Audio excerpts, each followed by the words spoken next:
الحمدللہ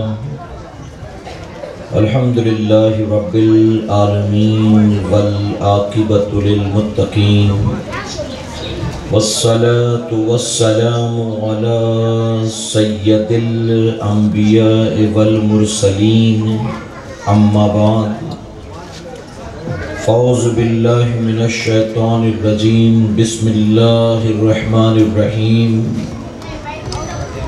وما ارسلناک الا رحمۃ للعالمین صدق اللہ مولانا العلی العظیم۔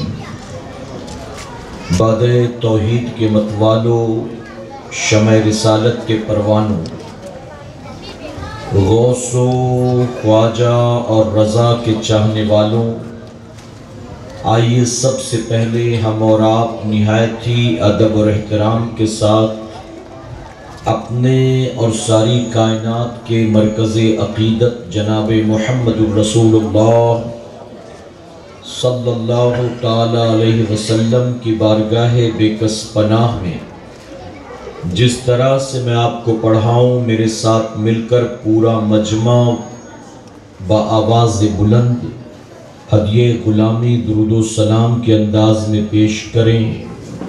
میں خواتین سے گزارش کروں گا کہ جس طرح سے مرد حضرات درود شریف پڑھیں وہ بھی درود شریف پڑھیں، لیکن ان کی کوشش یہ ہو کہ ان کی آواز ہم تک نہ پہنچے، یعنی غیر محرم مردوں کے کانوں تک نہ پہنچے، اس بات کا وہ خیال رکھتے ہوئے درود شریف پڑھیں۔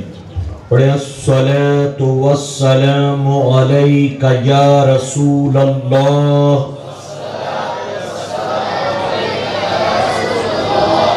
الصلاۃ والسلام علیک یا حبیب اللہ، الصلاۃ والسلام علیک یا نبی اللہ، وعلی آلک واصحابک یا نور اللہ صلی اللہ تعالی علیہ وسلم۔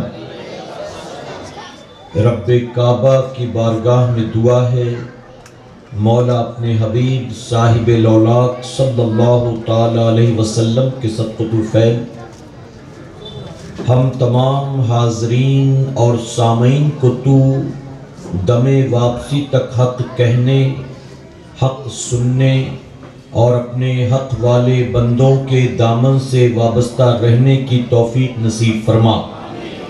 ساتھ ہی بارگاہ رب العزت میں دعا ہے کہ میرے کریم چنئی کی سرزمین پر اہل سنت والجماعت کے جتنے بھی مدارس، مساجد، خانقاہیں، کمیٹیاں، تحریکیں اور تنظیمیں دین و سنیت کا کام کر رہی ہیں، اے اللہ انہیں مزید برکت، کامیابی اور فروغ عطا فرما، اور میرے کریم اپنے محبوب صاحب لولاک صلی اللہ علیہ وسلم کے صدقۃ الفیل بالخصوص دارالعلوم بحر العلوم کو، اس دارالعلوم سے جڑے تمام حضرات کو ان کے رزق میں، ان کے علم میں، ان کے عمل میں خوب برکتیں عطا فرما، اور جو لوگ بھی اپنی حلال روزی کا ایک روپیہ بھی تیرے دین کے راستے میں خرچ کرتے ہیں، اے اللہ ان کی قیامت تک آنے والی نسلوں کو اہل بیت اطہار کا صدقہ عطا فرما۔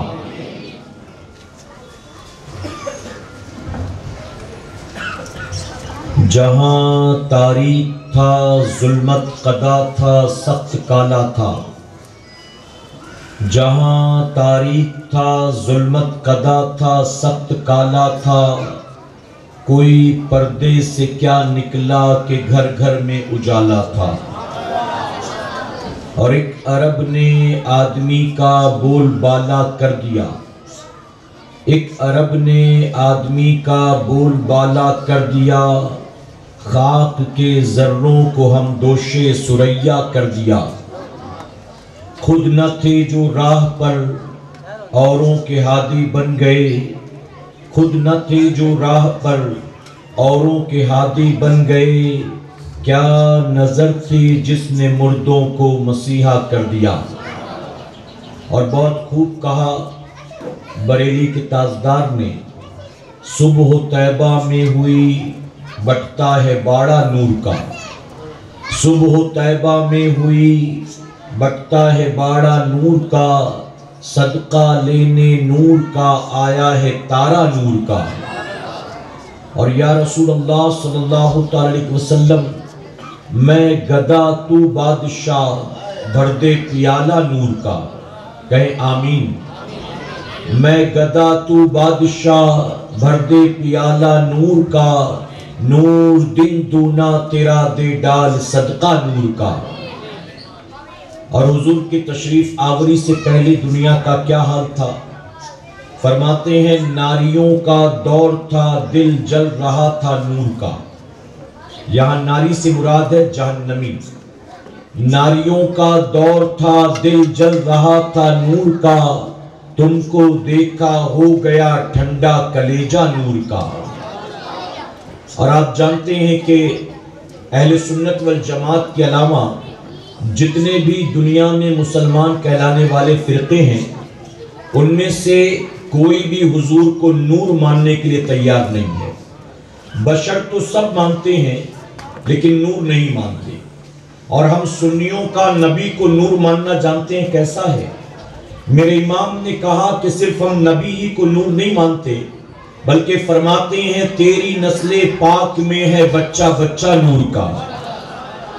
ان کو نبی کا نور ہونا ہضم نہیں ہوتا، اور میرے امام نے کہا تیری نسل پاک میں ہے بچہ بچہ نور کا، اور تو ہے عین نور تیرا سب گھرانہ نور کا۔ میرے پیارے آقا علیہ الصلوۃ والتسلیم کے پیروانوں، سب سے پہلے تو میں سید صاحب قبلہ کا شکریہ ادا کروں گا کہ انہوں نے ہمارے ساتھی کبیر بھائی کے ذریعے فقیر کو دعوت دی اور آپ کے شہر چنئی میں حاضری کا موقع ملا۔ اور اس حاضری کی بنیاد الحمدللہ جو سب سے بڑی سعادت ہے وہ یہ ہے کہ مجھے اس شہر میں رہنے والے اہل سنت والجماعت کے علماء کرام کے اور سادات کرام کے چہروں کی زیارت کا موقع ملا۔ اور میرے پیارے آقا علیہ الصلوۃ والتسلیم کے پیروانوں، یقیناً یہ میرے رب کا بے پناہ کرم اور احسان ہے کہ اللہ تبارک تعالیٰ جس سے چاہتا ہے اپنے دین کا کام لیتا ہے۔ یہ سادات کرام، یہ علماء کرام جو دن رات دین و سنیت کی خدمت میں لگے ہوئے ہیں، یقیناً یہ کتنا بڑا کام کر رہے ہیں اس کا اندازہ ہمارے اور آپ کے جیسا عام آدمی نہیں لگا سکتا ہے۔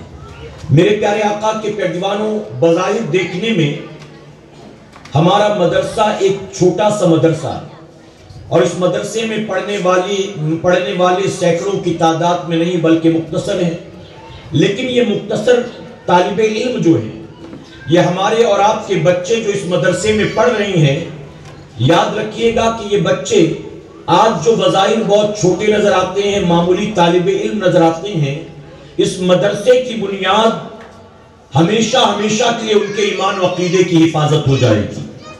اور جب وہ عاشق رسول بنیں گے، جب وہ صحیح معنوں میں غوث و خواجہ کے ماننے والے بنیں گے، تو ان کے ذریعے ان کی نسلوں کے بھی ایمان و عقیدے کی حفاظت ہو جائے گی۔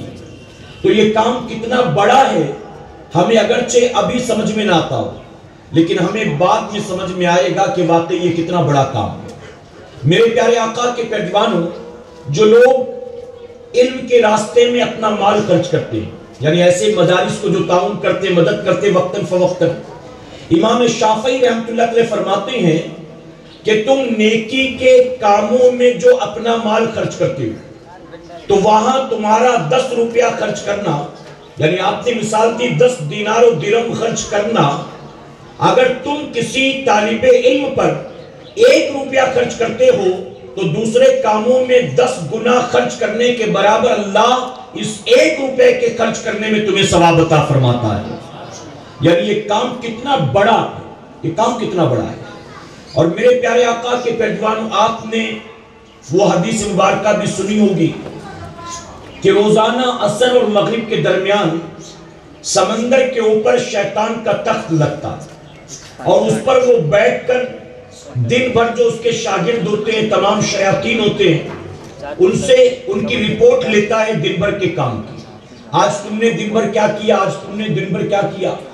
حدیث مبارکہ میں آتا ہے کہ وہ اپنے بڑے بڑے کارنامے گناتے ہیں۔ میں نے میاں بیوی میں جدائی ڈلوا دی، کوئی کہتا ہے بھائی بھائی میں نے جھگڑا کروا دیا، کوئی کہتا ہے کہ فلاں علاقے میں نے دنگا کروا دیا۔ وہ سب کو شاباشی دیتا ہے، سب پر خوش ہوتا ہے، لیکن ایک کمزور سا شیطان، دبلا پتلا سا شیطان آخر میں کہتا ہے کہ ایک چھوٹا سا بچہ آج مدرسے جا رہا تھا، میں نے اس کو مدرسے جانے نہیں دیا، اس نے جیسے ہی اپنا کام بتایا، روایتوں میں آتا ہے کہ شیطان خوشی سے اچھل پڑتا ہے اور کہتا ہے کہ واقعی اس نے کام کیا، اس نے کام کیا، اس نے کام کیا، اور اپنی کرسی سے نیچے اتر کر جاتا ہے اور اس کو اپنے ساتھ لا کر بغل میں بٹھا لیتا ہے، بغل میں۔ جب دوسرے شیاطین حیرت کے ساتھ پوچھتے ہیں کہ ہمیں تو لگ رہا تھا ہم نے بڑے کام کیے، لیکن تو کہتا ہے کہ اس نے بڑا کام کیا، آخر اس نے کون سا بڑا کام کیا؟ تو جانتے پھر وہ شیطان کیا کہتا ہے؟ ابلیس لعین کہتا ہے کہ اس نے ایک بچے کو صرف مدرسے میں جانے سے نہیں روکا، بلکہ اس نے ایک بچے کو عالم دین بننے سے روکا ہے۔ اگر یہ بچہ عالم بن جاتا تو صرف اس کے ایمان و عقیدے کی حفاظت نہیں ہوتی، بلکہ اس کے ذریعے نہ جانے کتنے لوگوں کے ایمان و عقیدے کی حفاظت ہو جاتی۔ تو اس نے بہت بڑا کام کیا کہ ایک بچے کو اس نے مدرسے میں جانے نہیں دیا۔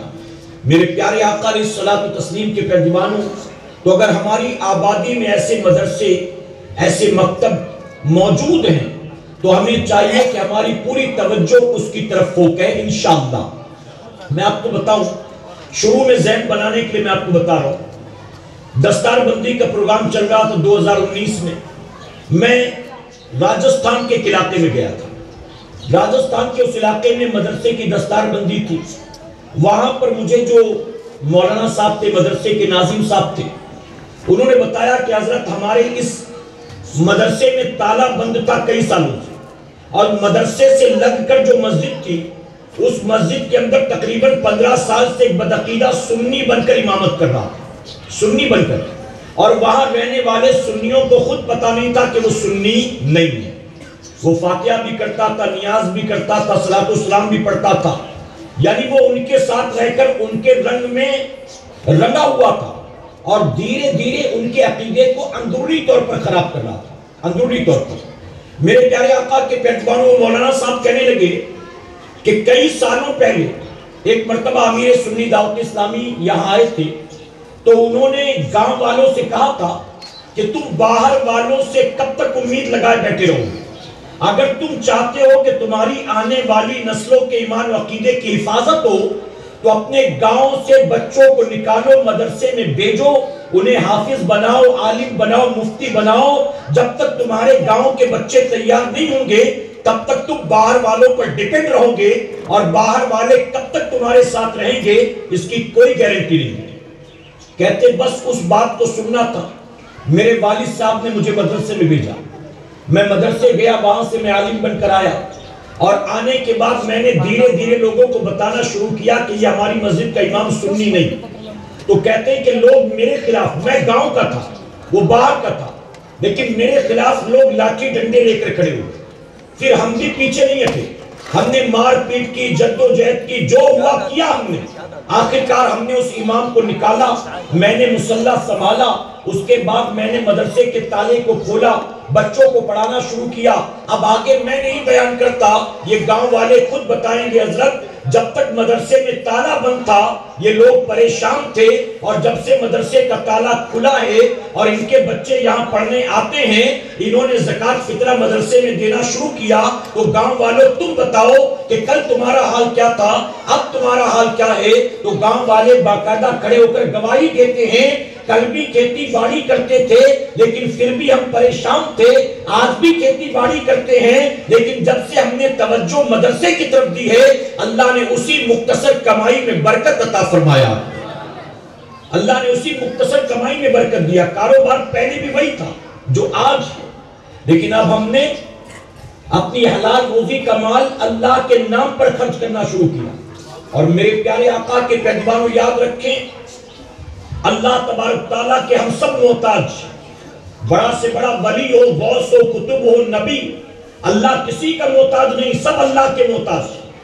ہم اگر اللہ کے نام پر مانگتے ہیں تو یاد رکھیں، اپنے آپ کو خوش نصیب سمجھیں کہ اللہ نے مجھے اس لائق بنایا ہے کہ میں اس کے نام پر دے سکتا ہوں. اللہ نے مجھے اس لائق بنایا ہے. ورنہ لوگ یہ سمجھتے ہیں کہ میں دے کر بڑا کمال کر رہا ہوں. نہیں میرے بھائی، دے کر ہم نے کمال نہیں کیا، بلکہ دو تو دیتے وقت خیال یہ ہو کہ میں نے دے دیا، مولا تیرا دیا تھا، اگر قبول کر لیا تو تیرا کرم ہو جائے گا. میں دے کر کمال نہیں کر رہا ہوں، تو قبول کر لے گا تو تیرا احسان ہوگا مجھ غریب پر. اور میرے پیارے آقا کے پیغمبروں یہ بات بھی عرض کر دو کہ اللہ کی راہ میں وہی مال خرچ کرتے ہیں جن کے مال کو میرا مولا پسند فرماتا ہے. ورنہ مال تو نمرود کے پاس بھی بڑا تھا، قارون کے پاس بھی بڑا تھا، شداد کے پاس بھی بڑا تھا، فرعون کے پاس بھی بڑا تھا. ان کے پاس مالوں کی کوئی کمی نہیں تھی. اور یہ بات بھی حق ہے کہ ان کو یہ مال و دولت بھی میرے رب ہی نے عطا فرمایا تھا، لیکن رب کے نام پر خرچ کرنے کو تیار نہیں تھے. نتیجہ کیا ہوا؟ اے سرکار مدینہ کے پیغمبروں، آج ان کی مٹی پلید ہو چکی ہے، آج ان کا محبتوں سے نام لینے والا کوئی نہیں ہے. تو اگر اللہ نے ہمیں اس لائق بنایا ہے، اپنے مدرسوں کی طرف توجہ دیا کریں، اپنی مساجد کی طرف توجہ دیا کریں، اپنے علماء کے لیے اپنے دل کو ہمیشہ کھلا رکھا کریں، اور جتنا ہو سکے دین کے راہ میں اپنی حلال روزی کے مال کو خرچ کیا کریں کہ انشاءاللہ. اب میں اپنے عنوان کی طرف چلتا ہوں. یہ تمہید کی چند باتیں تھی. میرے پیارے آقا کے پیغمبروں، ہم فتنوں کے دور میں پیدا ہوئے، فتنوں کے دور میں، لیکن میرے رب کا کتنا بڑا کرم اور احسان ہے، اس نے ہمیں اور آپ کو اہل سنت والجماعت میں پیدا فرمایا ہے. کہیں الحمدللہ، محبت سے کہیں اللہ نے ہمیں اہل سنت والجماعت میں پیدا کیا. اور علماء کی موجودگی میں یہ بات ذمہ داری کے ساتھ کہوں گا، آج دنیا میں مسلمان کہلانے والے جتنے فرقے اپنے منہ میاں مٹھو بنتے ہوں تو بنے، کل قیامت میں انہیں جنت تو کیا، جنت کی خوشبو بھی میسر نہیں آئے گی. اگر جنت میں جائیں گے تو غوث و خواجہ والے جنت میں جائیں گے. یہ اللہ کا احسان ہے. اس نے نبی کی میلاد کے منکروں کے گھر پیدا نہیں کیا، نبی کی میلاد منانے والوں کے گھر میں پیدا کیا ہے. محبت سے کہیں اچھا، چنئی والے رسپانس نہیں کرتے کیا؟ اگر نہیں بولتے تو کوئی بات نہیں، میں آپ کو نہیں بلواتا. اچھا، آپ سبحان اللہ کہیں گے تو کس کی تعریف ہے؟ میری ہے کہ سید صاحب کی ہے؟ کس کی تعریف ہے؟ اللہ کی نا. اور سبحان اللہ کہیں گے تو ہوگا کیا؟ فوراً آپ کے نام عمل میں نیکی لکھی جائے گی. اور حضور صلی اللہ علیہ وسلم نے تو یہاں تک فرمایا کہ جب بندہ سبحان اللہ کہتا ہے، اس کے نام کا ایک درخت جنت میں لگا دیا جاتا ہے. سبحان اللہ، سبحان اللہ. برا مت مانیے گا، برا مت مانیے گا. آج ہم اور آپ اتنے لالچی ہو گئے نا، اتنے لالچی کہ فضیلت نہیں بتاؤ تو سبحان اللہ بھی نہیں بولتے. جب بولو یہ ملے گا، یہ ملے گا، یہ ملے تو کہتے سبحان اللہ، سبحان اللہ. درود شریف پڑھو، یہ ملے گا، ہاں تو درود شریف پڑھیں گے. اور اگر نہیں کیا ملنے والا نہیں بتائیں گے تو درود شریف بھی نہیں پڑھتے. ایسا ہونا چاہیے. جانتے ہو صحابی رسول تھے، حضور اکرم صلی اللہ علیہ وسلم کی محفل میں بیٹھتے تھے اور حضور کی زبان سے نکلنے والے ہر جملے پر داد دیا کرتے تھے. انتظار نہیں کرتے تھے فضیلت کی، انتظار نہیں کرتے تھے سینٹنس کے کمپلیٹ ہونے کا، ہر جملے پر داد دیتے تھے. سبحان اللہ، سبحان اللہ. ایک مرتبہ میرے آقا مسکرا کر فرماتے اپنے صحابی سے، تم مجھے داد دیتے ہو اور تمہاری داد پر فرشتے تمہیں داد دیتے ہیں. اچھا، ہم سوچتے ہیں کہ میں کوئی نہیں بول رہا ہے، میں بولوں گا تو سب میرا منہ دیکھیں گے. اچھا، گالی دیتے وقت یہ نہیں سوچتے کہ کوئی نہیں دے رہا، میں دوں گا تو سب میرا منہ دیکھیں گے. گالی دیتے وقت تو یہ نہیں سوچتے، لیکن سبحان اللہ بولتے وقت شیطان دل میں وسوسہ ڈالتا ہے کہ آگے پیچھے کوئی نہیں بول رہا ہے، اگر تو سبحان اللہ بولے گا تو سب تیرا منہ دیکھیں گے. کوئی گناہ کا کام ہے؟ ارے مسلمانوں، یہ شیطانی وسوسہ جھٹکو، یہ سوچ کر سبحان اللہ کہو کوئی نہیں بول رہا ہے، میں بولوں گا، ہو سکتا ہے مجھے دیکھ کر اور بھی لوگ بولنا شروع کر دیں، اور اگر میری دیکھا دیکھی یہ سارے بولیں گے، اللہ سب کے بدلے مجھے ثواب عطا فرمائے گا۔ سبحان اللہ۔ اب بولیں گے انشاءاللہ۔ اچھا آج ہی بولیں گے کہ اس کے بعد جو محفلیں ہوں گی اس میں بھی بولیں گے؟ تھوڑا سا پریکٹس کریں کہ انشاءاللہ۔ اور یہ سنی دعوت اسلامی والے جو ہیں نا، یہ خود ہی نہیں بولتے، لوگوں سے بھی بلواتے ہیں۔ آپ دیکھیں اسکول کے اندر ایک ٹیچر جب بچوں کو پڑھاتا ہے، ہمارے راشد نظوی صاحب ٹیچر ہے الحمدللہ، جب بچوں کو پڑھاتا ہے تو بچوں سے ریپیٹ بھی کرواتا ہے نا۔ بچوں سے ریپیٹ کیوں کرواتا ہے؟ ریزن کیا ہے؟ اپنا لیکچر دے کر اپنا سلیبس پڑھا کر چلا جائے، لیکن وہ بچوں سے ریپیٹ کرواتا ہے۔ کیوں؟ جب ریپیٹ کرتے ہیں تو بات ذہن میں اتر جاتی ہے، محفوظ ہو جاتی ہے۔ تو اگر آپ یہاں پر سبحان اللہ کہتے رہیں گے، اب جب تک مجھے وقت ملا ہے اگر آپ کہتے رہیں گے تو یاد رکھیں سننے کا بھی ثواب ملے گا، بولنے کا بھی اللہ ثواب عطا فرمائے گا۔ تو ساتھ دیں گے انشاءاللہ۔ اور بولنے والے کو خوشی ہوتی ہے کہ میری بات سمجھ میں تو آ رہی ہے، ورنہ میں تو چنئی آیا تو سوچا کہ بڑا لینگویج پرابلم، حالانکہ کیرلا بھی جاتا ہوں لیکن ایسے علاقے میں جہاں لوگ اردو بولتے ہیں، اردو سمجھتے ہیں، تو یہاں آخر تک لوگ اردو سمجھنے والے ہیں نا، لینگویج پرابلم تو نہیں ہے نا میرے بھائی؟ تو سبحان اللہ کہیں گے نا انشاءاللہ؟ تو آپ سبحان اللہ کہیں گے تو مجھے لگے گا بات سمجھ میں آ رہی ہے۔ تو یہ اللہ کا بے پناہ کرم اور احسان، اللہ نے ہمیں میلاد منانے والوں کے گھر میں پیدا فرمایا ہے۔ اور میرے پیارے آقا کے پیروانوں، آج کل مارکیٹ میں دو چیزیں زیادہ چل رہی ہیں، دو چیزیں، ایک ہے سیلفی اور دوسرا کیا ہے؟ ایک سیلفی ہے اور دوسرا سیلفی ہے۔ یہ بڑا چل رہا ہے مارکیٹ میں، لیکن ہم کو ان دونوں چیزوں سے بچنے کی کوشش کرنی چاہیے۔ اس کی وجہ ہے کہ سیلفی سے جان کا خطرہ ہے اور سیلفی سے ایمان کا خطرہ ہے۔ سبحان اللہ۔ یہ دونوں چیزیں خطرناک ہیں، دونوں سے بچو کہ انشاءاللہ۔ آج ہم سے آپ میں کوئی حنفی ہوگا، بعض لوگ شافعی حضرات ہوں گے۔ میرے پیارے آقا علیہ الصلوۃ والتسلیم کے پیروانوں، یہ اللہ کا احسان ہے، اللہ نے غیر مقلد بنا کر پیدا نہیں کیا، ائمہ اربعہ کا مقلد بنا کر پیدا فرمایا ہے۔ ائمہ اربعہ کا، ایک جگہ میں تقریر کر رہا تھا، میلاد شریف کا پروگرام تھا، میں تقریر کر رہا تھا تو دوران بیان کسی نے چٹھی بھیجی، کسی بدماش نے بھیجا تھا، اس میں لکھا تھا کہ یہ جو مسلمانوں میں چار الگ الگ فرقے بن گئے ہیں نا، حنفی، شافعی، حنبلی، مالکی، اس نے فرقہ کہا، اس نے کہا جو چار الگ الگ فرقے بن گئے نا، کیا قیامت میں بھی ایسے چار الگ الگ کاؤنٹر لگے ہوں گے؟ جب حساب کتاب ہوگا تو کیا چار الگ الگ کاؤنٹر ہوں گے؟ یہ حنفیوں کا کاؤنٹر، یہ شافعیوں کا کاؤنٹر، یہ حنبلیوں کا کاؤنٹر، یہ مالکیوں کا کاؤنٹر؟ مجھے جواب دے کیا قیامت میں بھی ایسے چار کاؤنٹر ہوگا؟ اس نے لکھ کر پوچھا سوال۔ اب یہ نہ میں نے علماء سے کبھی سنا تھا، نہ کبھی بولا تھا، نہ کبھی پڑھا تھا۔ 10 سیکنڈ کے لیے میں بلینک ہو گیا کہ میں کیا جواب دوں، اور اگر جواب نہ دیتا تو ظاہر ہے کہ دوسرے دن وہ ہمارے لوگوں کو چھیڑتا، دوسرے دن مذاق اڑاتا کہ اتنی لمبی چوڑی تقریر تو کی مولانا نے، لیکن ایک سوال پوچھا تو جواب نہیں دے سکے، آئیں بائیں بک کر چلے گئے۔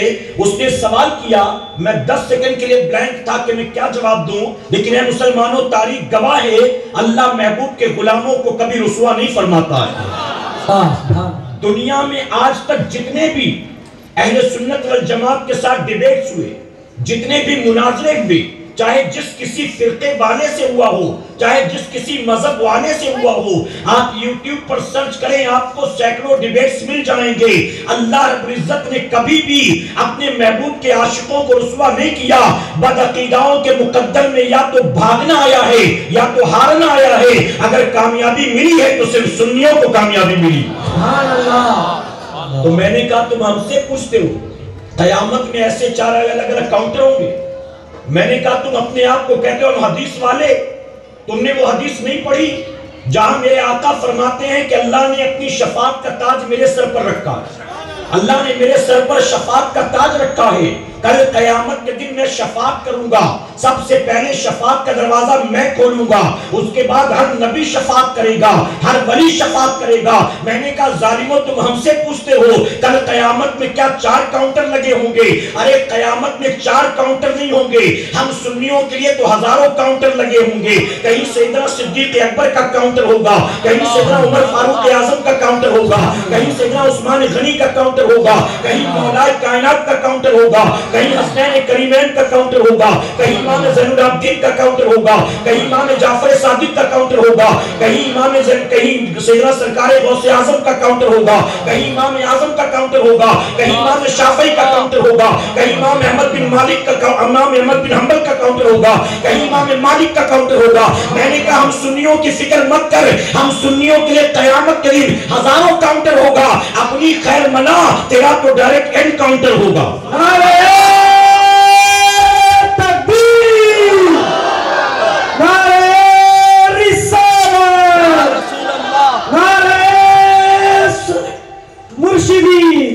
میرے پیارے آقا کے پہلوانوں تو اللہ کا شکر ادا کرے، کوئی کتنی برین واشنگ کرے، کوئی کتنا ذہن خراب کرے، کوئی کتنا آپ کو گیان دینے کی کوشش کرے، اس کے چکر میں ذرا بھی نہ آئے، مطمئن رہیں اللہ نے ہمیں حق جماعت میں پیدا فرمایا ہے۔ کہیں الحمدللہ، اور بلند آواز سے کہیں الحمدللہ۔ میرے پیارے آقا کے پہلوانوں، ایک نوجوان سے کسی پوچھنے والے نے پوچھا تھا کہ آج مسلمانوں میں بہت سے الگ الگ فرقے بن گئے، تم کون سے والے مسلمان، تمہارا مسلک کون سا ہے، مذہب کون سا، عقیدہ کون سا؟ توجہ ہے نا آپ کی؟ میں پہلی بار آیا ہوں، تھوڑا سا آپ کو سمجھنا پڑے گا اور تھوڑا سا آپ کو ساتھ دینا پڑے گا کہ انشاءاللہ۔ اس شخص نے پوچھا کہ تم کون سے مسلک، کون سے عقیدے والے؟ تو جواب دیا اس نوجوان نے کہ الحمدللہ میں اسی مسلک، اسی مذہب، اسی عقیدے پر ہوں جس پر میں نے اپنے باپ دادا کو پایا تھا۔ کہ سبحان اللہ۔ وہ شخص مسکرا کر کہتا ہے اچھا تو آپ کے باپ دادا کون سے مسلک پر تھے، کون سے عقیدے پر تھے؟ اس شخص نے جواب دیا، نوجوان نے، کہ الحمدللہ میرے باپ دادا اسی مسلک، اسی مذہب، اسی عقیدے پر تھے جس پر انہوں نے اپنے باپ دادا کو پایا تھا۔ اس شخص نے کہا اچھا ان کے باپ دادا کون سے مسلک، کون سے عقیدے پر تھے؟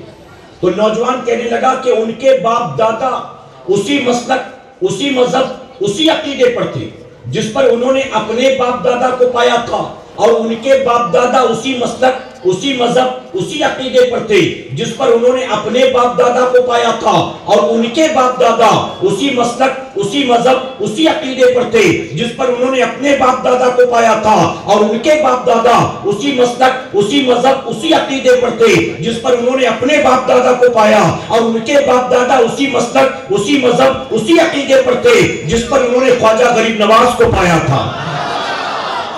تو ہم بتائیے اسی مسلک، اسی مذہب والے ہیں نا؟ اس کی وجہ یہ ہے کہ میرے پیارے آقا کے پہلوانوں، ہمیں ہندوستان والوں کو ایمان کی دولت غریب نواز نے عطا فرمایا ہے۔ کس نے دیا ہے؟ اب یہاں ایک بات عرض کر دوں، آج جتنے بھی مسلمان کہلانے والے فرقے اپنے منہ میاں مٹھو بنتے ہوں تو بنے، آپ بتائیں کہ ہندوستان کی سرزمین پر اسلام کا پرچم کس نے لہرایا؟ کسی غیر مقلد نے، کسی بوری نے، کسی کوجا نے، کسی شیعہ نے، کسی چکرالوی نے، کسی بوچالوی نے، کسی نیچروی نے، کسی مرزائی نے، کسی قادیانی نے، کسی تبلیغی نے، کسی دیوبندی نے اسلام کا پرچم ہندوستان میں لہرایا تو کس نے لہرایا ہے؟ ماننا پڑے گا میرے خواجہ غریب نواز نے لہرایا۔ اور غریب نواز غیر مقلد کا نام نہیں ہے، امام اعظم ابو حنیفہ کے مقلد کا نام ہے۔ غیر مقلد کا نام نہیں، امام اعظم ابو حنیفہ کے مقلد کا نام۔ تو جس نے ہمیں ایمان کی دولت لا کر دی وہ مقلد تھے، تو ہم اور آپ بھی مقلد ہیں۔ کیا ہیں؟ تقلید کرنے والے، ہم اور آپ بھی مقلد ہیں۔ اور جنہیں ایمان ہی نہیں ملا انہیں امام کہاں سے ملے گا؟ جنہیں ایمان ملا انہیں امام بھی ملا، جنہیں ایمان ہی نہیں ملا انہیں امام کہاں سے ملے گا؟ اس لیے اللہ کا شکر ادا کرو، ہمارا اور آپ کا تعلق اہل سنت والجماعت سے ہے کہ الحمدللہ۔ میرے پیارے آقا علیہ الصلوۃ والتسلیم کے پیروانوں، میرے پیارے آقا علیہ الصلوۃ والتسلیم کے پیروانوں، تو ہمیشہ اللہ کا شکر ادا کریں۔ اچھا، یہ باتیں ہم کیوں بولتے ہیں جانتے ہو؟ ہمارے وہ نوجوان آج چنئی میں آپ رہتے ہیں، چنئی میں ماحول ہے سنیت کا، گھر کا ماحول ہے، سید صاحب قریب رہتے ہیں، اس طرح کی محفلیں ہوتی ہیں، آپ کا ایمان عقیدہ محفوظ ہے۔ لیکن ہمارا یہی نوجوان جب یہاں سے نکل کر کبھی ایجوکیشن کے لیے، کبھی جاب کے لیے آؤٹ آف انڈیا جاتا ہے یا آؤٹ آف چنئی جاتا ہے، اور وہاں جانے کے بعد اس کو کچھ غلط لوگ مل جاتے ہیں، اور وہ غلط لوگ اس کی برین واشنگ کرنا شروع کرتے ہیں، تو پھر وہ کنفیوز ہو جاتا ہے، کیا صحیح ہے کیا غلط ہے، کیا صحیح ہے کیا غلط، اس کو سمجھ میں نہیں آتا۔ اگر پہلے سے ایمان عقیدہ مضبوط کر دیا جائے تو ظاہر ہے کہ کبھی بھی کہیں بھی چلا جائے وہ بدعقیدہ نہیں ہوگا انشاءاللہ، وہ عاشق رسول بنا رہے گا، گستاخ رسول نہیں ہوگا۔ اس لیے یہ باتیں کرنا ضروری ہے۔ اب حضور کی میلاد کی اگر بات کی جائے، میرے پیارے آقا کے پیروانوں، نبی کریم صلی اللہ علیہ وسلم کی میلاد پاک کا منانا، آج لوگ پوچھتے کہاں سے ثابت ہے، کہاں سے ثابت ہے؟ کیا صحابہ نے منایا تھا؟ کیا حضور صلی اللہ علیہ وسلم نے منایا تھا؟ کیا تابعین و تبع تابعین اکرام نے منایا تھا؟ تو میں منبر رسول پر موجود ہوں، میں پوری ذمہ داری کے ساتھ کہوں گا، ہمارے علماء نے باقاعدہ اس اعتراض کے جواب میں دلائل کے انبار لگا دیے، اور دلائل کے انبار لگا کر یہ بات ثابت کی کہ حضور اکرم صلی اللہ علیہ وسلم کی میلاد صرف میرے نبی ہی نے نہیں منایا تھا، میرے آقا کی آمد سے پیشتر جتنے انبیاء آئے تھے، ہر نبی نے کسی نہ کسی صورت میں میرے نبی کا میلاد منایا تھا۔ اور اسی طرح سے باقاعدہ حدیثیں گواہ ہیں، صحابہ اکرام نے بھی میرے آقا کا میلاد منایا۔ اس کے باوجود اگر کوئی کہے کہ نہیں ہم نہیں مانتے، ہم نہیں مانتے، تو میں پوچھتا ہوں کہ میلاد شریف ہم جو مناتے ہیں، اس میں شروع سے آخر تک بتائیے کیا ایک بھی کام شریعت کے خلاف کیا جاتا ہے؟ ایک بھی کام ہوتا ہے؟ جب محفل کا آغاز ہوا تھا، یہ عید میلاد النبی کی محفل ہے نا، اس محفل کا آغاز ہوا تو پہلے کیا ہوا تھا؟ پٹاخے پھوڑے گئے تھے، اس کے بعد ڈول بجایا گیا تھا، اس کے بعد شہنائی والے آئے تھے، کیا ہوا تھا بتائیے؟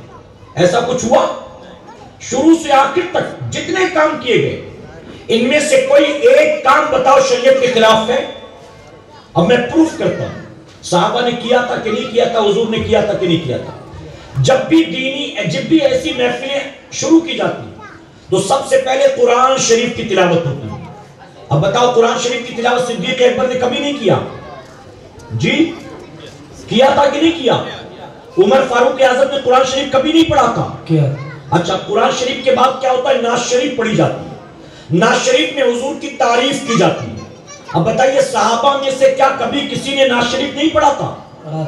پڑھا تھا نا۔ یہ دوسری چیز یہی تو ہوتا ہے نا، حضور کی نعتیں پڑھی جاتی ہے باقاعدہ۔ حضور کی محفل میں کئی ایسے صحابہ تھے جو حضور کی نعتیں لکھا کرتے تھے، جن میں سب سے مشہور تھے جناب حسان بن ثابت رضی اللہ عنہ۔ عائشہ صدیقہ بھی میرے نبی کی نعتیں لکھتی تھی، حضور کے چچا حضرت عباس رضی اللہ عنہ بھی حضور کی نعتیں لکھتے تھے، اور صرف لکھتے نہیں تھے، آپ جانتے ہیں جب کوئی نعت شریف لکھتا ہے تو اس کی تمنا ہوتی ہے کہ میں لوگوں کو سناؤں اور داد وصول کروں، میں چاہتا ہوں کہ لوگ تعریف کریں جو میں نے لکھا ہے۔ تو جب حسان بن ثابت لکھتے تھے، آقا کی خدمت میں لے کر آتے تھے، عرض کرتے تھے آقا میں نے ایک نعت لکھی ہے، اجازت ہو تو سنا دوں؟ باقاعدہ روایتیں موجود ہیں، میرے آقا فرماتے تھے حسان ایسے نہ سناؤ، میرے منبر پر بیٹھ کر لوگوں کو میری نعت سناؤ۔ اب صحابہ نے نعت پڑھی ہے، یہ بات ثابت ہو گئی۔ اس کے بعد تیسری چیز کیا ہوتی ہے؟ تیسری چیز بیان ہوتا ہے۔ اب بیان میں اللہ اس کے رسول کا ذکر ہوتا ہے نا، کیا صحابہ نے نہیں کیا تھا؟ صحابہ نے اللہ اس کے رسول کا کبھی ذکر نہیں کیا؟ ارے صحابہ کی زندگی کا ایک ایک لمحہ تو اسی ذکر میں گزرا کرتا تھا، وہ تو ہر وقت ذکر الہی میں لگے رہتے تھے، ذکر رسول میں لگے رہتے تھے۔ اچھا، بیان کے بعد پھر چوتھی چیز، میں تیزی سے بڑھ رہا ہوں، چوتھی چیز کیا ہوتی ہے؟ صلاۃ و سلام پڑھا جاتا ہے۔ آپ کے چنئی میں بھی یہی ہوتا ہوگا، صلاۃ و سلام۔ تو کیا بتائیے صحابہ اکرام حضور پر درود و سلام نہیں بھیجتے تھے؟ درود شریف بھیجا کرتے تھے نا صحابہ اکرام بھی۔ تو چوتھی چیز بھی پروفڈ ہو گئی۔ اس کے بعد آخر میں دعا ہوتی ہے۔ صحابہ نے کبھی دعا نہیں مانگی؟ مانگا ہے نا۔ تو یہ پانچویں چیز ہم دعا کرتے ہیں میلاد کی محفل کے اختتام میں، تو یہ بھی صحابہ سے ثابت ہے۔ معلوم ہوا حضور کی میلاد کی محفل کے نام پر ہم جو محفلیں سجاتے ہیں اس میں کوئی ایک کام بھی شریعت کے خلاف نہیں ہوتا، بلکہ ہم سارے وہی کام کرتے ہیں جس سے اللہ اس کے رسول راضی ہیں اور جو کام صحابہ اکرام نے بھی کیا۔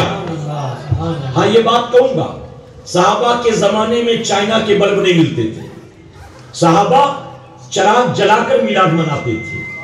صحابہ اس دور میں جو چیزیں مہیا تھی، صحابہ حسان بن ثابت کے اسٹیج نہیں لگاتے تھے گلی میں، بلکہ حضور منبر پر بٹھا دیتے تھے، کبھی چادر بچھا دیتے تھے۔ تو وہاں جو چیزیں اس وقت موجود تھی ان چیزوں کو رکھ کر میلاد منائی جاتی تھی۔ آج ہم ترقی کر چکے ہیں، آج یہ چیزیں جو موجود ہیں ہم اس کے ذریعے نبی کا میلاد مناتے ہیں۔ جب منبر پر کھڑے ہو کر نبی کی نعت پڑھنا جائز ہے تو اسٹیج پر بھی کھڑے ہو کر نبی کی نعت پڑھنا جائز ہے۔ جب زمین پر بیٹھ کر نبی کی نعت سننا جائز ہے تو کرسی پر بیٹھ کر بھی نبی کی نعت سننا جائز ہے۔ طریقہ بدل گیا ہے لیکن کوئی کام شریعت کے خلاف نہیں ہے، کوئی کام۔ میں مثال دوں آپ کو، میرے پیارے آقا کے پردیوانوں، چاول کھانا جائز ہے کہ ناجائز ہے؟ جائز ہے۔ آپ لوگ تو زیادہ کھاتے ہیں نا، جائز ہے کہ ناجائز؟ جائز ہے۔ اسی کے ساتھ گوشت کھانا جائز ہے، لونگ کھانا، الائچی کھانا، پودینہ کھانا، ٹماٹر کھانا، پانی پینا جائز ہے نا۔ اچھا جو طرح طرح کی دالیں آتی ہیں، تور کی دال، مونگ کی دال، یہ دالیں کھانا جائز ہے نا، گیہوں کھانا۔ اب یہ ساری جائز اور حلال چیزیں اگر 10 محرم الحرام کو ایک ساتھ جمع کر کے ایک دیگ میں ڈال کر کھچڑا بنا دو تو کہتے کھچڑا کھانا ناجائز ہے، کھچڑا کھانا ناجائز ہے۔ یہ مجھے آج تک یہ فلسفہ سمجھ میں نہیں آیا کہ یہ ساری چیزیں جو الگ الگ جائز ہیں ایک ساتھ ملانے سے کیا کیمیکل ری ایکشن ہو جاتا ہے؟ آپ کے یہاں بھی 10 محرم کو کھچڑا بنتا ہے، جانتے ہیں نا آپ کھچڑا؟ میں حیدرآباد میں تھا، میں نے بیان کرتے کرتے افلاطون کہا تو بیان کے بعد کچھ لوگ آئے پوچھنا حضرت افلاطون کیا ہوتا ہے؟ تو آپ کے یہاں کھچڑے کا مسئلہ تو ایسا نہیں نا میرے بھائی، جانتے ہیں نا کھچڑا کس کو کہتے ہیں؟ اس میں ساری چیزیں ہوتی ہیں نا، تو جو ساری چیزیں ہوتی ہیں وہ سب جائز اور حلال ہوتی ہیں نا۔ تو جب الگ الگ ہیں تو جائز اور حلال۔ ایک برتن میں ڈال کے 10 محرم کو پکایا تو کہتے حرام ہے۔ یہ کیسے حرام ہو گیا آج تک کوئی پروف نہیں کر پایا۔ اچھا اسی طرح سے گوشت کھانا جائز، چاول جائز، گرم مسالے جائز، ہرے مسالے جائز، یہ سب کا سب اگر 11ویں شریف کے موقع پر ایک ساتھ جمع کر کے غوث اعظم کے نام پر پلاؤ بنا دو کہتے یہ پلاؤ ناجائز۔ چاول جائز، شکر جائز، ڈرائی فروٹ جائز، اسی طرح دودھ جائز، پانی جائز، یہ ساری چیزیں چھٹی شریف کو ملا کر کھیر بنا دو کہتے ہیں کھیر ناجائز، کھیر ناجائز۔ یہ سمجھ میں نہیں آئی بات آج تک کہ یہ الگ الگ جائز ایک ساتھ ملانے سے ناجائز کیسے؟ تو قرآن کی تلاوت جائز، نبی کی نعت جائز، اللہ رسول کا ذکر جائز، صلاۃ و سلام جائز، دعا پڑھنا جائز، تو میلاد کی محفل میں سارا کرنا ملا کر ناجائز کیسے ہو سکتا ہے؟ جب الگ الگ ساری چیزیں جائز ہیں ایک ساتھ ملا کر کریں تو بھی جائز۔ اب کنفیوز تو نہیں ہوں گے نا؟ مطمئن رہیں گے نا انشاءاللہ؟ اچھا ان کا معاملہ یہ ہے نا، یہ فتویٰ بھی لگاتے ہیں اور موقع مل جائے تو کھاتے بھی۔ آپ نے دیکھا کہ نہیں دیکھا؟ اچھا کھاتے ہوئے پکڑے جائیں نا تو کیا کہتے ہیں؟ میں تو اناج سمجھ کے کھاتا ہوں۔ کھاتے ہوئے پکڑے جائیں تو کہتے ہیں میں تو اناج سمجھ کے کھاتا ہوں۔ میں ان سے کہتا ہوں یہی فرق تو تجھ میں اور ہم سنیوں میں ہے، یہی فرق تو تجھ میں اور ہم سنیوں میں ہے۔ ہم جو روزانہ گھر کے دسترخوان پر کھاتے ہیں اس کو اناج سمجھ کر کھاتے ہیں، اور جس پر غوث اعظم کا نام لے لیا جائے اس کو نیاز سمجھ کر کھاتے ہیں۔ اور ہم نے کہا یہی سملیرٹی تجھ میں اور کتے میں ہے۔ اس کو بھی فرق نہیں معلوم ہے، اس کو معلوم ہے؟ اچھا اس کے سامنے آپ بٹیار کھانے کی روٹی رکھیں اور تاج میں روٹی کی روٹی رکھیں اور کتے سے کہے تاج والی کھانا، اس کو سمجھے گا؟ اس کے لیے تو سارا اناج ہے نا، اس کو تو پتہ نہیں کون سی 5 سٹار کی 400 روپے کی روٹی اور کون سی 4 روپے کی روٹی، اس کو کوئی فرق معلوم؟ تو ہم نے کہا یہی سملیرٹی تجھ میں اور کتے میں، یہی فرق ہم میں اور تجھ میں، اور اسی لیے میرے امام نے کہا تیرا کھائیں تیرے غلاموں سے الجھیں، تیرا کھائیں تیرے غلاموں سے الجھیں۔ ہے منکر عجب کھانے گرانے والے، یہ کھاتے بھی ہیں گراتے بھی ہیں، لیکن ہم سنی کھا کے گراتے نہیں ہیں، ہم تو شکر ادا کرتے ہیں۔ کھاتے ہیں تیرے در کا، پیتے ہیں تیرے در کا، کھاتے ہیں تیرے در کا، پیتے ہیں تیرے در کا، پانی ہے تیرا پانی، دانا ہے تیرا دانا۔ تو اللہ کا احسان، اللہ نے ہمیں سنیوں کے گھر میں پیدا کیا، کہیں الحمدللہ۔ اب ہماری کوشش یہ ہو کہ ہم زندگی بھر حسینی رہے، ہمارے مرنے کے بعد ہمارا بیٹا یزیدی نہ بن جائے، ہماری اولاد بھی حسینی بنی رہے کہ انشاءاللہ۔ اور اس کے لیے جانتے کیا کرنا پڑے گا؟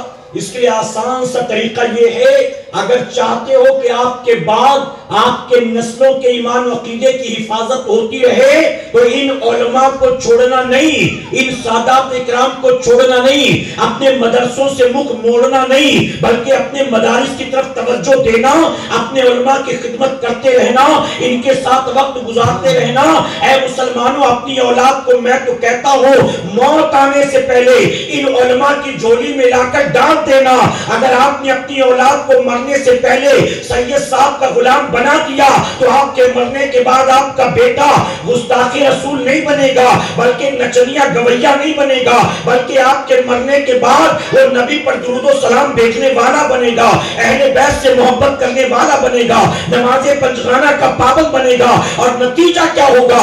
اگر آپ نے موت آنے سے پہلے یہ کام کر لیا، تو آپ کا بیٹا جب بھی سجدے میں سر جھکائے گا، اللہ آپ کی قبر میں رحمت کی بارش نازل فرمائے گا۔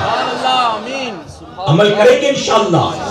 اب میرے پیارے آقا کے پیروانوں، باتیں بہت ساری ہیں، یہ محبتوں کی باتیں تھی، یہ عقیدے کی باتیں تھی۔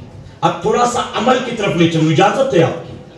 آپ جانتے ہیں میں تقریر جب کرتا ہوں نا، توجہ ہے نا آپ کی، میری بات سمجھ میں آ رہی ہے؟ ذرا پورا مجمع ایک بار سبحان اللہ کہہ دے۔ میں تقریر کو مٹھائی نہیں سمجھتا، میں تقریر کو دوائی سمجھتا ہوں۔ میں جب تقریر کرتا ہوں تو دوائی سمجھ کر تقریر کرتا ہوں، اور جو میرے سامنے مجمع ہوتا ہے نا، میں اس کو اپنا مریض سمجھتا ہوں۔ مریض کیسا مریض جانتے ہیں؟ آج معاشرے میں دو طرح کے مریض پائے جاتے ہیں، ایک عقیدے کا مریض ہے اور ایک عمل کا مریض ہے۔ اعتقادی مریض، عملی مریض۔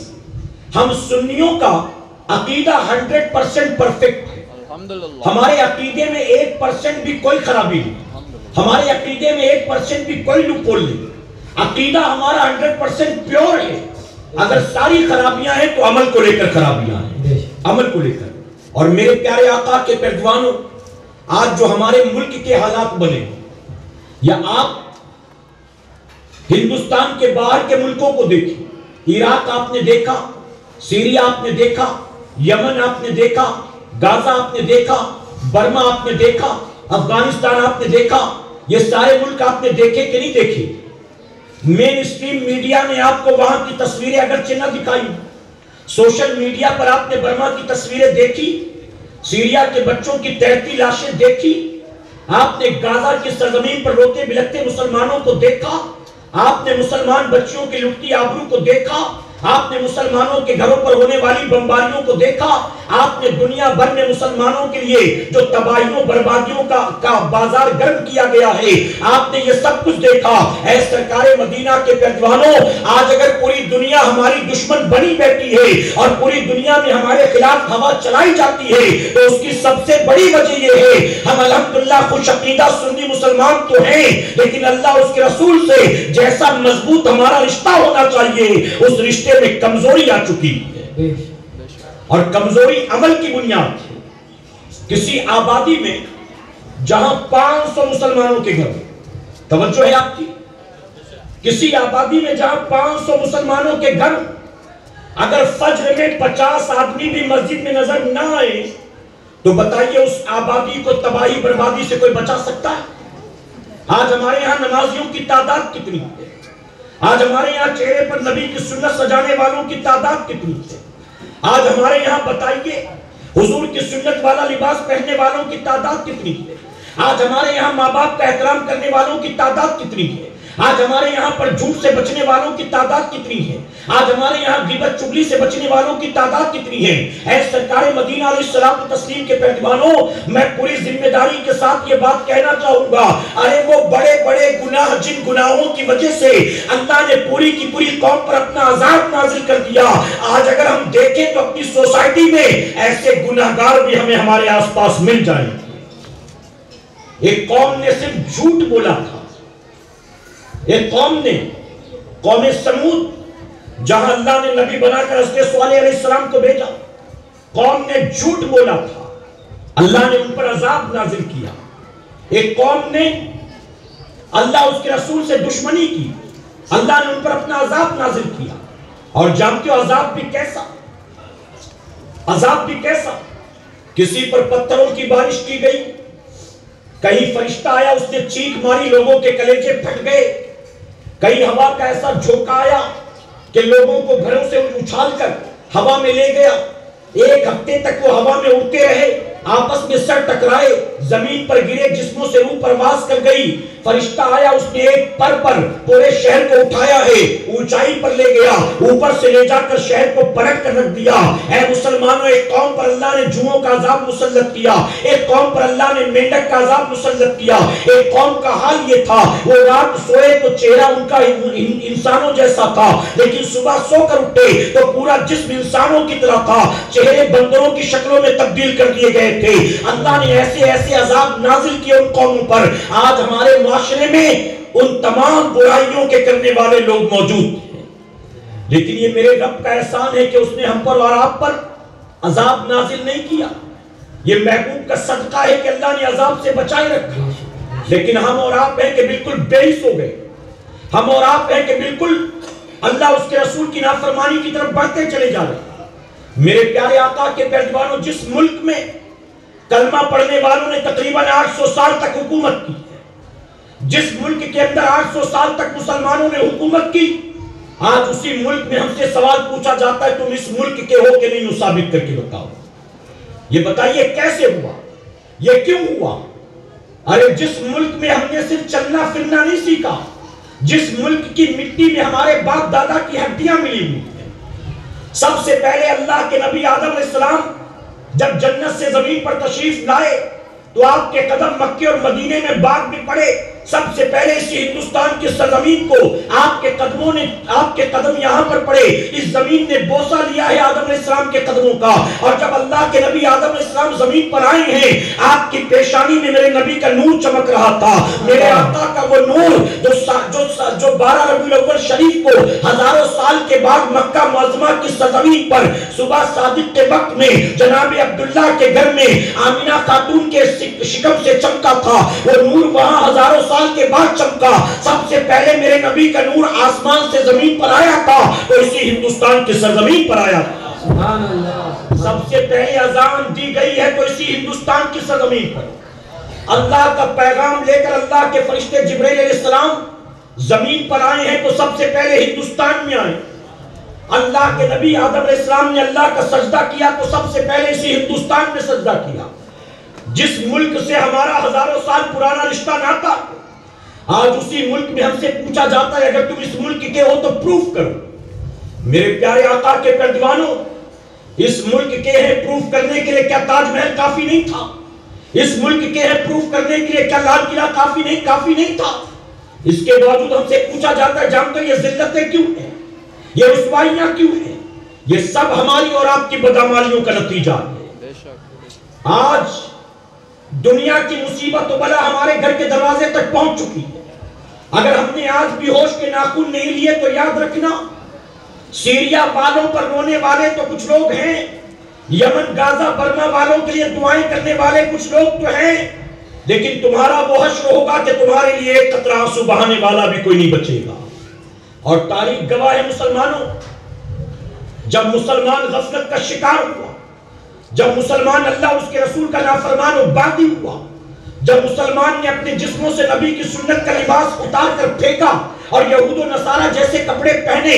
جب مسلمان نے حضور کی سنت کو اپنے چہرے سے نکال کر نالیوں میں پھینکنا شروع کیا اور یہود و نصارہ کی طرح چہرے کو سجانا سنوارنا شروع کیا, جب مسلمانوں نے اپنی بہو بیٹیوں کو بے پردہ بازاروں میں گھمانا شروع کیا, تو تاریخ نے وہ دن دکھایا ہے.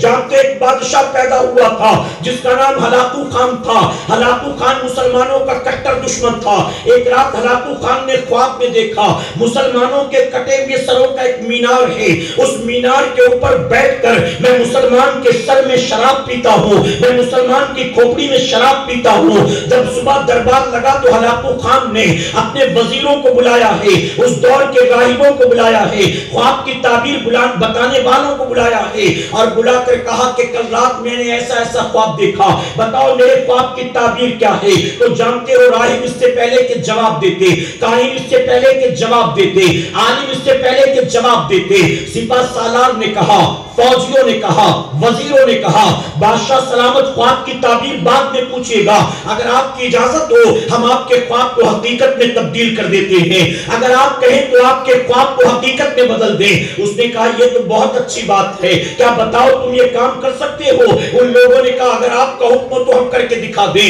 ہلاکو خان نے کہا ٹھیک ہے جاؤ, مسلمانوں کے اتنے سر کاٹ کے لے آؤ کہ ان کا مینار بنایا جائے, اس مینار کے اوپر بیٹھ کر میں مسلمان کی کھوپڑی میں شراب پی کر اس خواب کو پورا کروں. میرے پیارے آقا کے پہلوانوں, اب ایک فوج روانہ ہوتی ہے بغداد کی جانب. وہ جانتے تھے بغداد مسلمانوں کا مرکز ہے, وہ جانتے تھے بغداد اللہ کے ولیوں کا مرکز ہے, وہ جانتے تھے بغداد علماء کا مرکز ہے. ایک وقت تھا جب علم کا مرکز تھا بغداد. اس بغداد میں اگرچہ بے عمل لیکن مسلمانوں کی تعداد سب سے زیادہ ہے. ہلاکو خان کی فوج روانہ ہوتی ہے بغداد شریف کی طرف. جب بغداد والوں کو پتا چلا تو فوراً بھاگتے بھی آئے.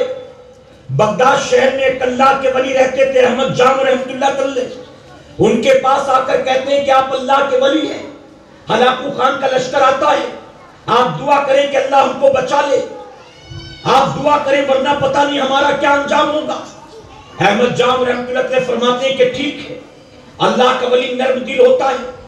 آپ نے فرمایا ٹھیک ہے میں تمہارے لیے دعا کروں گا, لیکن تم بھی مجھ سے وعدہ کرو اگر اللہ نے تمہاری جان کی امان دی تو تم سدھر جاؤ گے, تم توبہ کر لو گے, تم نمازوں کی پابندی کرو گے, تم کاروبار کے لیے جھوٹ بولنا بند کر دو گے, اپنی عورتوں کو تم پردے کا پابند بناؤ گے.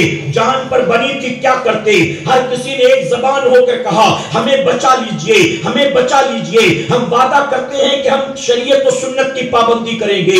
احمد جام رحمت اللہ نے فرمایا ٹھیک ہے تم جاؤ, میں تمہارے لیے دعا کرتا ہوں. اللہ کے ولی نے گڑ گڑا کر اللہ کی بارگاہ میں دعا کی. اس کے بعد آپ کے پاس ایک لکڑی کا پیالہ تھا جس سے پانی پیتے تھے, جس سے وضو کرتے تھے. آپ نے لکڑی کے پیالے کو زمین کے اوپر الٹا رکھ دیا, آپ نے پلٹ کر پیالے کو رکھ دیا. ہلاکو خان کی فوج آتی ہے, ایک دن تک تلاش کرتی رہی, انہیں شہر بغداد کہیں نظر نہیں آتا. 2 دن ہو گئے شہر بغداد کہیں نظر نہیں آتا. 3 دن ہو گئے شہر بغداد کہیں نظر نہیں آتا. وہ تلاش کرتے رہے, انہیں ہر گلی کوچہ تو ملتا تھا, شہر بغداد کہیں نظر نہیں آتا تھا. اگر بغداد ملتا تو انہیں کیسے ملتا. اللہ کے ولی نے شہر بغداد کو پیالے کے نیچے چھپا رکھا تھا. اے مسلمانوں 3 دن تک گرد و غبار چھاننے کے بعد خالی ہاتھ واپس جاتے ہیں. ہلاکو خان نے پوچھا کیا ہوا. ان لوگوں نے کہا ہم نے جا کر تلاش کیا لیکن شہر بغداد پتہ نہیں کہاں چلا گیا. ہلاکو خان کو غصہ آتا ہے, اس نے کہا زمین کھا گئی کہ آسمان نکل گیا, آخر پورا کا پورا شہر کہاں جا سکتا ہے. اور بڑی فوج لے کر جاؤ, پھر سے حملہ کرو اور خالی ہاتھ مت آنا. 10,000 کی فوج آتی ہے, اب دوبارہ حملہ ور ہوتے ہیں. لوگ پھر بھاگتے ہوئے آئے احمد جام رحمت اللہ علیہ کے پاس, آ کر کہتے حضرت بچا لیجئے, حضرت دعا کر دیجئے. اللہ کے ولی نے فرمایا پچھلی بار میں نے دعا کی تھی, تم نے بھی وعدہ کیا تھا جان بچ جائے گی تو توبہ کر لو گے, جان بچ جائے گی تو نمازی بن جاؤ گے, لیکن اس کے باوجود تم نیک نہیں بنے, اس کے باوجود تم نے توبہ نہیں کی, اس کے باوجود تم شریعت کی پابندی نہیں کرتے. لوگوں نے پھر ایک زبان ہو کر کہا اس بار بچا لیجئے, ہم توبہ کرتے ہیں, اس بار بچا لیجئے, ہم وعدہ کرتے ہیں. اللہ کے ولی نے پھر انہیں مطمئن کیا، اللہ کی بارگاہ میں دعا کی، اپنے پیالے کو دوبارہ پلٹ کر رکھ دیا۔ ہلاکو خان کا 10,000 کا لشکر آتا ہے، ایک ہفتے تک گلی کوچوں کی خاک چھانتے رہے، انہیں شہر بغداد کہیں نظر نہیں آتا ہے۔ ایک ہفتے کے بعد خالی ہاتھ واپس جاتے ہیں۔ جب واپس گئے تو ہلاکو خان نے کہا 20,000 کی فوج لے جاؤ، بغداد کے گلی کوچوں کے گائیڈ اور ماہرین اپنے ساتھ لے جاؤ، اس بار اگر تم خالی ہاتھ آؤ گے تو تمہارے سروں کو کاٹ کر میں اس کا مینار بنوا دوں گا۔ 20,000 کی فوج روانہ کی جاتی ہے، تیسری مرتبہ فوج آتی ہے، پھر مسلمان بھاگتے ہوئے اللہ کے ولی کی بارگاہ میں آئے، آ کر کہتے حضرت بچا لیجئے، حضرت بچا لیجئے۔ آپ نے کہا تم نے 2 بار وعدہ کیا، اللہ اپنے وعدے کو پورا کرتا ہے لیکن تم اپنے وعدے سے مکر جاتے ہو، اللہ تمہاری جان بچا لیتا ہے لیکن تم اللہ کے سجدوں کی پابندی نہیں کرتے ہو۔ ہر کسی نے پھر ایک زبان ہو کر کہا ہمیں ایک موقع اور دیجئے، ہمیں بچا لیجئے، ہم وعدہ کرتے ہیں اب سدھر جائیں گے، اب نیک بن جائیں گے۔ اللہ کے ولی نے کہا ٹھیک ہے میں تمہارے لیے دعا کروں گا۔ یہ تیسری مرتبہ پلٹ کر جاتے ہیں، اللہ کے ولی نے اللہ کی بارگاہ میں دعا کی اور دعا کرنے کے بعد پیالے کو پلٹنا چاہتے تھے، غیب سے آواز آتی ہے اے احمد جام ٹھہر جا، اے احمد جام رک جا، احمد جام یہ ہلاکو خان محض کوئی بادشاہ نہیں ہے، یہ میرا عذاب ہے جو میں نے بغداد والوں پر مسلط کر دیا ہے، ان کو میرے عذاب سے اب کوئی نہیں بچا سکتا ہے۔ پہلے 2 بار تیری دعا کی برکت سے میں نے ان کو بچا لیا لیکن اب انہیں کوئی بچا نہیں سکتا۔ اے احمد جام جو میں جانتا ہوں وہ تو نہیں جانتا، اگر تو 100 بار بھی ان کے لیے دعا کرے اور میں 100 بار بھی ان کی جان بخش دوں پھر بھی یہ سدھرنے والے لوگ نہیں ہیں، اس لیے احمد جام اب تو ان کے لیے دعا مت کر۔ اور ساتھ ہی جانتے اور اپنے کیا فرمایا، آواز آئی کہ احمد جام ان کے ساتھ تو بھی جام شہادت نوش کرنے کو تیار ہو جا، اب یہ صرف یہی نہیں مارے جائیں گے بلکہ تو بھی شہید کر دیا جائے گا۔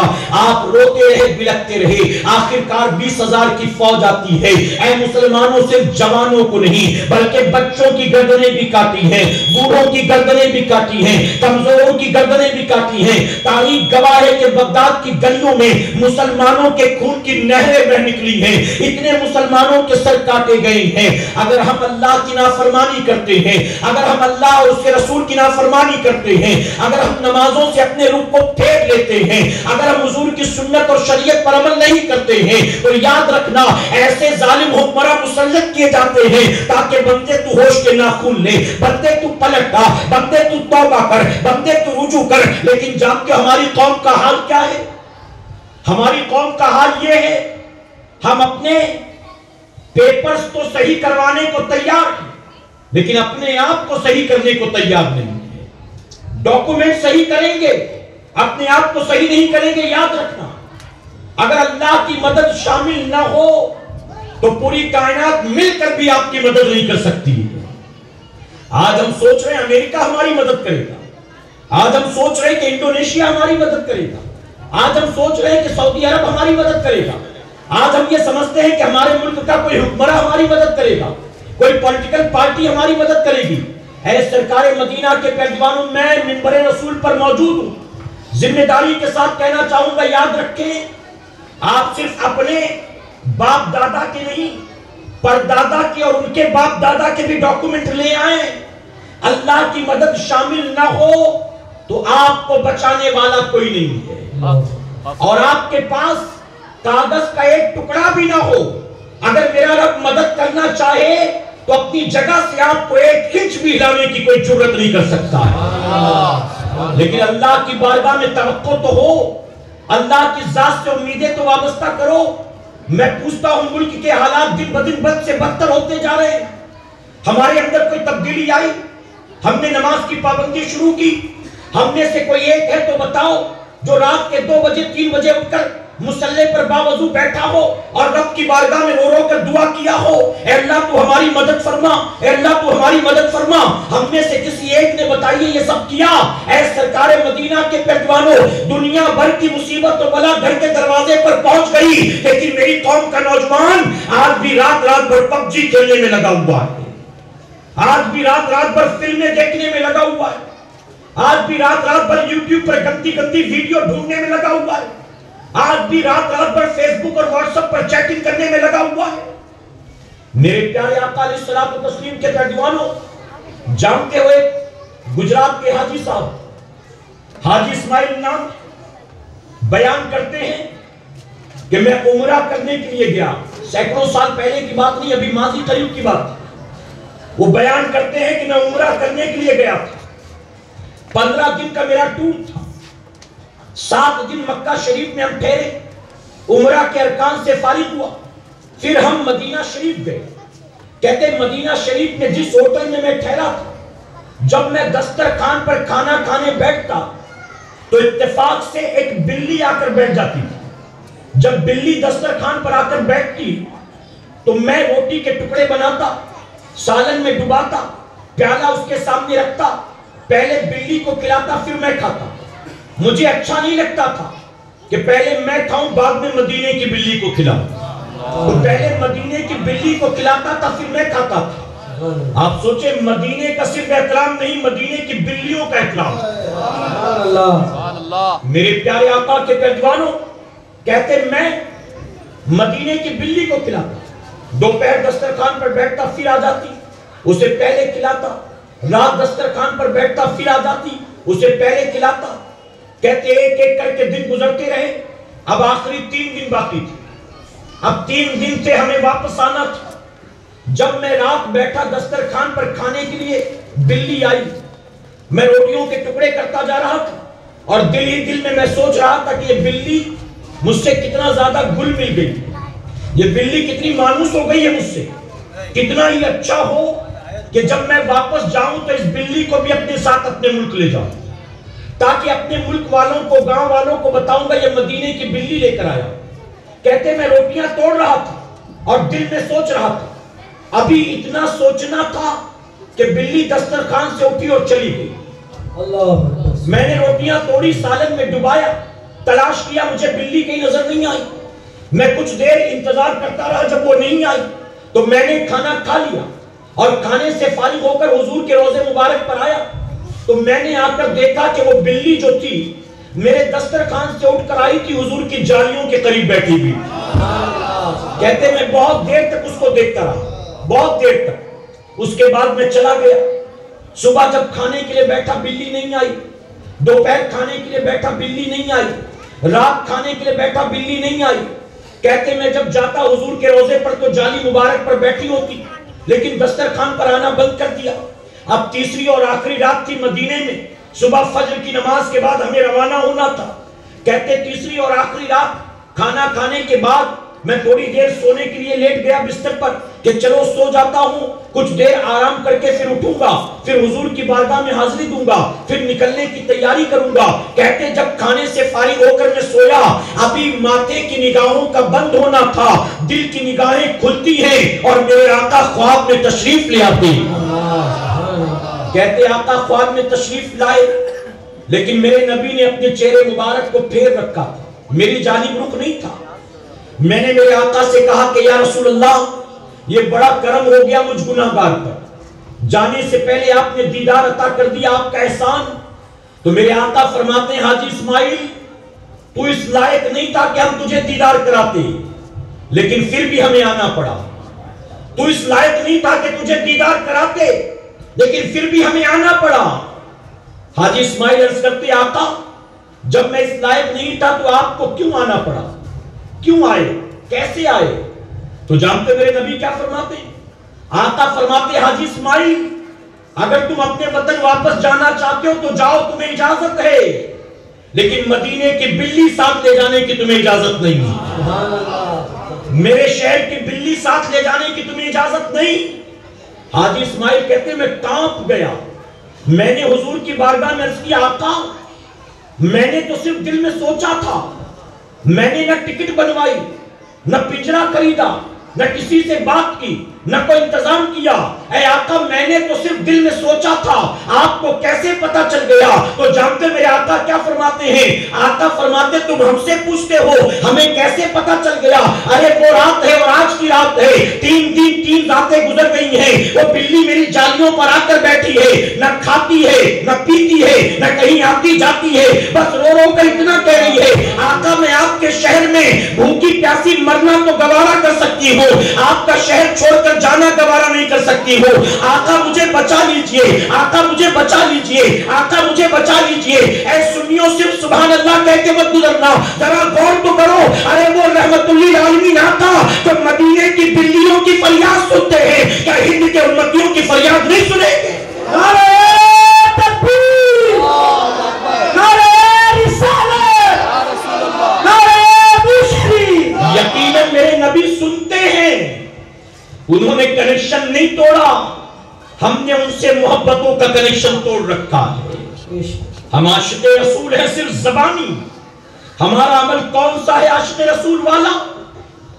کسی نے بہت خوب کہا، میرے آقا بلا شبہ سنتے ہیں، واللہ وہ سن لیں گے، فریاد کو پہنچیں گے، واللہ وہ سن لیں گے، فریاد کو پہنچیں گے، بس اتنا تو ہو کوئی جو یاد کرے دل سے۔ اور جب دل سے یاد کرو گے تو جانتے ہو کیا ہے؟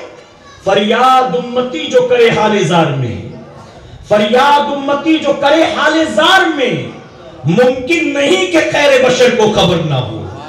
جو بلیوں کی فریاد سنتے ہیں، کیا ہم گناہگاروں کی فریاد نہیں سنیں گے؟ لیکن ہم نے کبھی نبی کو پکارا؟